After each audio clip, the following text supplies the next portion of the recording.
Batch டெஸ்ட்டில் வந்து 3 types இருக்குது. அதாவது 3 டைப்ஸில் வந்து நம்ம டெஸ்ட் பண்ணி பார்க்கலாம். அது வந்து பெஸ்ட்டாக இருக்கும்.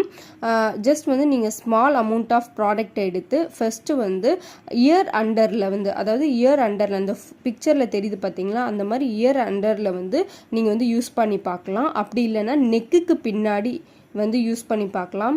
அந்த எல்லாமே பிக்சர்ஸில் உங்களுக்கு வந்து தெரியும் பாருங்கள். அந்த மாதிரி வந்து நீங்கள் அப்ளை பண்ணலாம். இல்லைன்னா 4 ஆர்ம்ஸ் ஆர் வந்து எல்போவில் வந்து நீங்கள் வந்து யூஸ் பண்ணி பார்க்கலாம். ஸோ வந்து இந்த எந்த இடமே வந்து சன்னுக்கு வந்து எக்ஸ்போஸ் ஆகிறதுக்கு ஆகாது அவ்வளோ சீக்கிரம்.